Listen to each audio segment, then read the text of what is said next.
ಮಾತಾಡಿ ಜಯ ಹೊಂದುವೆ. ನಾನು ಎಫೆಸದವರಿಗೆ 6:17 ಘೋಷಿಸುತ್ತೇನೆ. ರಕ್ಷಣೆ ಎಂಬ ಶಿರಸ್ತ್ರಾಣವನ್ನು, ದೇವರ ವಾಕ್ಯವೆಂಬ ಆತ್ಮನ ಕತ್ತಿಯನ್ನು ತೆಗೆದುಕೊಳ್ಳಿರಿ. ದೇವರ ವಾಕ್ಯವು ಜೀವವುಳ್ಳದ್ದಾಗಿದ್ದು ನನ್ನ ದೈನಂದಿನ ಜೀವನದಲ್ಲಿ ಫಲಿತಾಂಶಗಳನ್ನು ನೀಡುತ್ತಿದೆ. ನಾನು ಆತನ ವಾಕ್ಯವನ್ನು ಮಾತನಾಡುವಾಗ ನನ್ನ ವ್ಯವಹಾರದ ನಿರ್ಧಾರಗಳಲ್ಲಿ ಸ್ಪಷ್ಟತೆಯನ್ನು, ನನ್ನ ವೃತ್ತಿ ಜೀವಿತದಲ್ಲಿ ಜ್ಞಾನವನ್ನು ಮತ್ತು ನನ್ನ ಕೆಲಸದಲ್ಲಿ ಕೃಪೆಯನ್ನು ಕಾಣುತ್ತೇನೆ. ದೇವರ ತತ್ವಗಳ ಪ್ರಕಾರ ನನ್ನ ಆರ್ಥಿಕತೆಯು ಮಾರ್ಗದರ್ಶಿಸಲ್ಪಟ್ಟಿದೆ, ಕ್ರಮಬದ್ಧವಾಗಿದೆ ಮತ್ತು ಅಭಿವೃದ್ಧಿ ಹೊಂದುತ್ತಿದೆ. ದೇವರ ಸತ್ಯವು ನಮ್ಮ ಮನೆಯನ್ನು ಆಳುವುದರಿಂದ ನನ್ನ ಕುಟುಂಬವು ಐಕ್ಯತೆ, ಶಾಂತಿ ಮತ್ತು ಬಲದಲ್ಲಿ ನಡೆಯುತ್ತಿದೆ.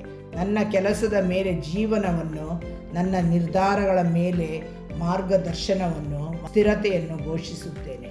ಯೇಸುವಿನ ನಾಮದಲ್ಲಿ ಆಮೇನ್.